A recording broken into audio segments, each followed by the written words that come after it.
بھی مجھے ابھی جانے کے بعد لفافہ دیں گے؟ مجھے تو لگتا ہے آپ کو کچھ الگ سے لفافہ مل رہا ہے سر اگر آپ دیتے ہیں بشیر فاروقی صاحب کو چھوڑ کے صرف ظفر عباس صاحب کا نام لیا. تو کوئی ہے ارادہ آپ کا دینے کا؟ ویسے کیا کرنا چاہیے اگر مجھے لفافہ ملے؟ آپ اتنا جذباتی ہو گئے, مجھے تو یقین ہی نہیں آ رہا. آپ کو تھوڑا سن تو لیں. آپ مجھے یہ بتائیں کہ آپ کس طرح اس پورے 2 لاکھ لوگوں کو آپ سالانہ دیکھتے ہیں, آپ ایجوکیشن پہ بھی کام کر رہے ہیں, آپ میڈیکل پہ بھی کام کر رہے ہیں, کس طرح مینیج کرتے ہیں؟ کون سی ایسی ریسورسز آپ کے ساتھ ہیں؟ کون سی ایسی ریسورسز آپ کے ساتھ ہیں؟ کون سی ایسی ریسورسز آپ کے ساتھ ہیں؟ اتنا سارا پیسہ کہاں سے آ جاتا ہے؟ پیسہ کہاں سے آ جاتا ہے؟ پیسہ کہاں سے آ جاتا ہے؟ جی جیسے کہ خان بابا کے ساتھ ہم ڈی سی ویسٹ سے نکلے ہیں اور نکلے ہیں صراط المستقیم کے دفتر میں. جیسے ہی خان بابا اور ان کی کیبنٹ صراط المستقیم کے دفتر کے اندر آئی اور آنے کے بعد جیسا انہوں نے ماحول دیکھا, کس طریقے کی انہوں نے جو ہے وہ بلینکٹ کی ایکٹیویٹی کی, راشن تقسیم کیا گیا متوسط طبقے سے تعلق رکھنے والے لوگوں میں, اور اس کے ساتھ ساتھ اب ہمارے ساتھ بانی ممبر بلکہ بانی فاؤنڈر میں کہوں روح رواں صراط المستقیم کی محترم مزمل ملک صاحب ہمارے ساتھ موجود ہیں. تو میں ان سے چاہوں گا کہ یہ بتائیے گا کہ صراط المستقیم کی جو آرگنائزیشن آپ نے بنائی, یہ کیوں بنائی اور کس طرح آپ کو یہ خیال آیا کہ آپ اس طرح لوگوں کی خدمت کریں؟ جی وسیم بھائی, سب سے پہلے تو آپ کا بہت شکریہ. صراط المستقیم الحمدللہ گزشتہ 6 سالوں سے انسانیت کی خدمت میں مصروف ہے. خیال بچپن سے ہی تھا کہ کسی کی مدد کی جائے, کسی کے کام آیا جائے مشکل وقت میں. روڈ سے پتھر اٹھا دینا بھی ایک نیکی کا ایک صدقہ جاریہ کہلاتا ہے. تو جس طرح سے اللہ تعالیٰ نے عقل اور شعور جو ہے وہ بڑھایا, میں سمجھتا ہوں تب سے جو ہے وہ بڑھ چڑھ کر کار خیر کے کاموں میں حصہ لینا شروع کیا. آج الحمدللہ صراط مستقیم سالانہ بیسس پر 2 لاکھ سے زائد لوگوں کو سپورٹ کر رہی ہے.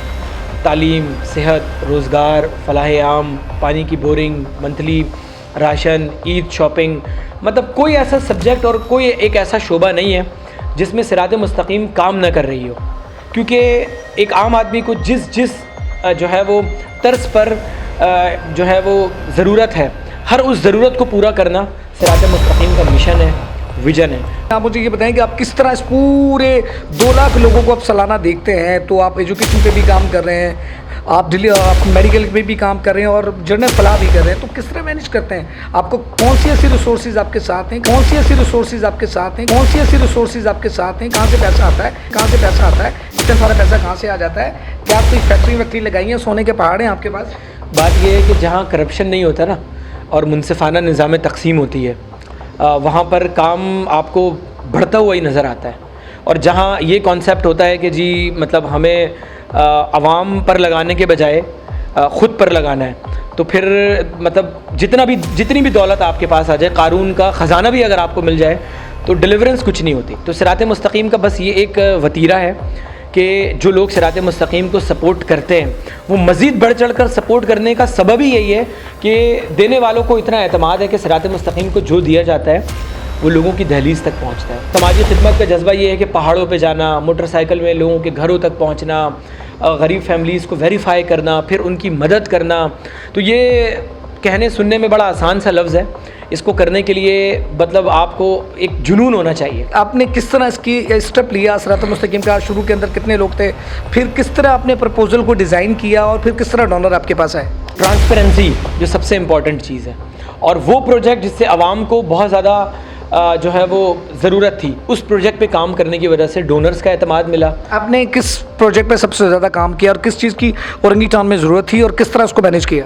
میں سمجھتا ہوں ہر چیز کی ضرورت ہے. ایک انسان آنکھ کھولتا ہے تو اس کو سب سے پہلے بھوک لگتی ہے, تو اس کو کھانے کی ضرورت ہوتی ہے. جس طرح بچہ بڑا ہوتا ہے اس کو تعلیم کی ضرورت ہوتی ہے, بیمار ہوتا ہے صحت کی ضرورت ہوتی ہے, پیاس کی جب طلب ہوتی ہے تو پانی کی ضرورت ہوتی ہے, ٹھیک ہے, عید آتی ہے تو کپڑے کی ضرورت ہوتی ہے.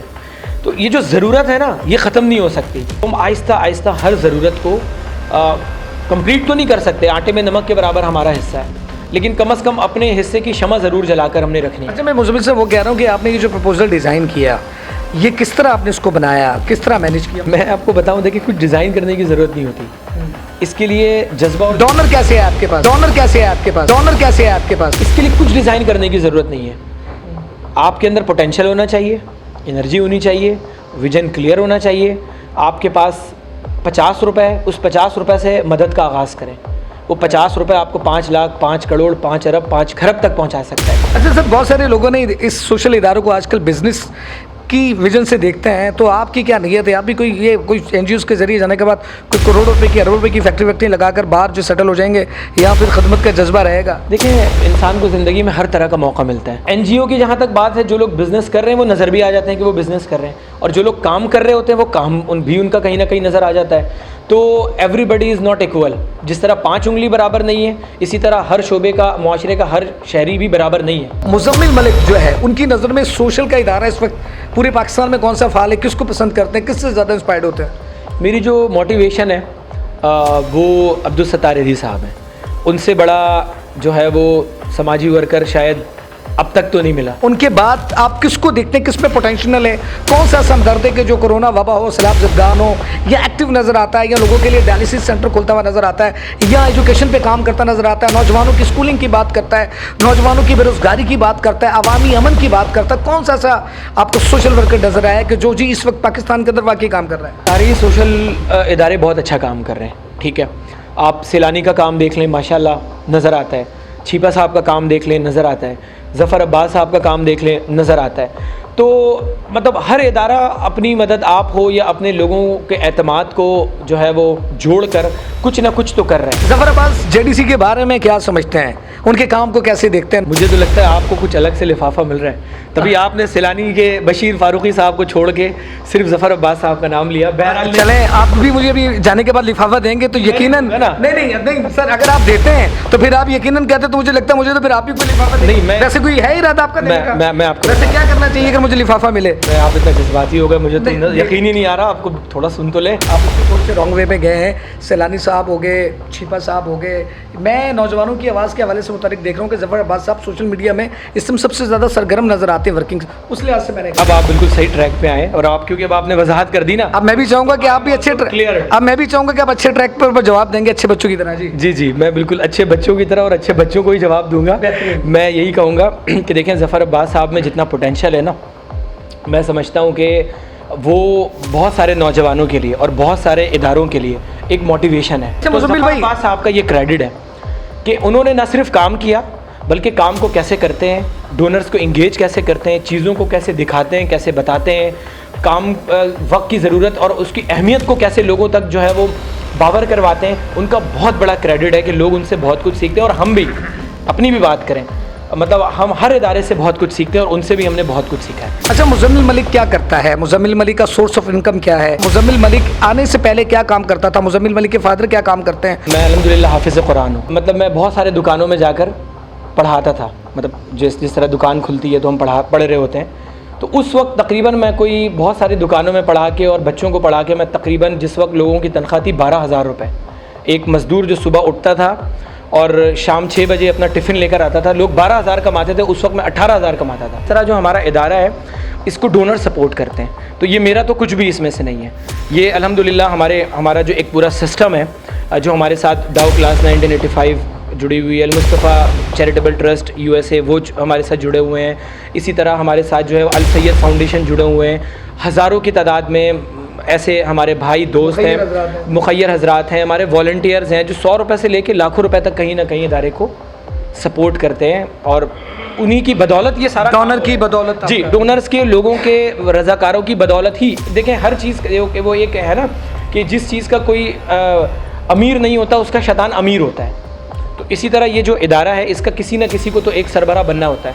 तो ये आगाज़ मैंने किया, तो आज अल्हम्दुलिल्लाह इसको मैं चला रहा हूँ, रन कर रहा हूँ। तो मेरी बस इतनी हैसियत है, इससे ज़्यादा मैंने अपने आप को ना कभी किसी चीज़ का मालिक समझा। ये यूथ एक्टिविस्ट का ये 9 फरवरी 2020 को मुज़म्मिल साहब को ये मिला एक अवार्ड, ये मैं आपको दिखाता हूँ, ठीक है भाई? कितने कितने के मिलते हैं, क्या किलो मिलते हैं, मुझे भी बता दें। इतने बड़े बड़े अवार्ड आप लेके बैठे हुए हैं, फाउंडेशन।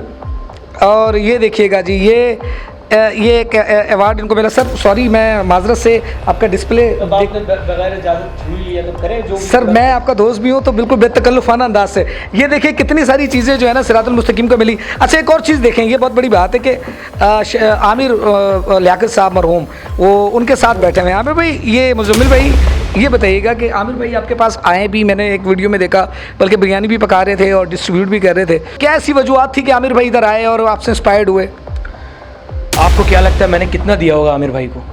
मुझे तो अभी बताया प्रोग्राम के बाद पता चलेगा कि मुझे क्या देते हैं, क्योंकि आपने कहा तो मुझे दिया है, वैसे मुझे तो कुछ नहीं मिला। ज़ाहिर ही है कि आप फिर और मेहनत करें, इंशाल्लाह मिलेगा। आमिर भाई की जहाँ तक बात है तो मैं समझता हूँ कि पूरे एशिया में इस जैसा शख्स, मतलब आप रमज़ान अभी आमद है, लोगों टीवी पर हर वही चीज़ चल रही है, ट्रांसमिशंस चल रही हैं, लेकिन वो रौनक नहीं मिल पा रही। गुज़िश्ता दो तीन सालों में हर बंदा जो एक नशरियात का जो आगाज़ है, ठीक है, जिस तरह परवेज़ मुशर्रफ साहब ने पाकिस्तान में मीडिया इंडस्ट्री को आज़ादी दी, इसी तरह मैं समझता हूँ कि ये जो रमज़ान नशरियात है, डॉक्टर आमिर लियाकत साहब ने इसको मतलब बताया कि कैसे करते हैं। अब पहले तो आपका बहुत बहुत शुक्रिया और बहुत मज़ा आया आपके साथ, बड़े तीखे और मीठे सवाल आपके साथ किए, बहुत मज़ा आया। मुज़म्मिल मलिक साहब के साथ अपने बातें की, कुछ पर्सनल क्वेश्चंस भी किए और इनका सोर्स ऑफ इनकम भी पूछा, इनके वे ऑफ तरीक़ेकार भी पूछे, इनकी एक्टिविटियाँ भी आपने देखी, बल्कि किस तरीके के साथ ये ब्यूटिशियंस का काम कर रहे हैं, लोगों को वेकेशन ट्रेनिंग प्रोग्राम दे रहे हैं, मैटरनिटी होम इनके पास चल रहा है, 2 लाख से ज़्यादा लोग इनके पास जो है वो उनको ये फैसिलिटेट करते हैं। एजुकेशन पे इनका काम वाज़ेह तौर पर नज़र आ रहा है और रमज़ान के अंदर भी इनका काम वाज़ेह तौर पर नज़र आता है। तो इनके काम और इनकी अमली खदमात किसी तारुफ की मोहताज नहीं है। बड़े तीखे हमने सवाल भी पूछे, लेकिन बहुत खूबसूरत अंदाज़ के अंदर इन्होंने जो है उनका जवाब दिया। फिर मिलेंगे इंशाल्लाह नेक्स्ट प्रोग्राम के अंदर। अपना बहुत सारा ख्याल रखिएगा, अपने बहुत सारे अपनेपन के साथ इजाज़त दीजिएगा। वसीम हाशमी को, आई प्लस न्यूज़, कराची।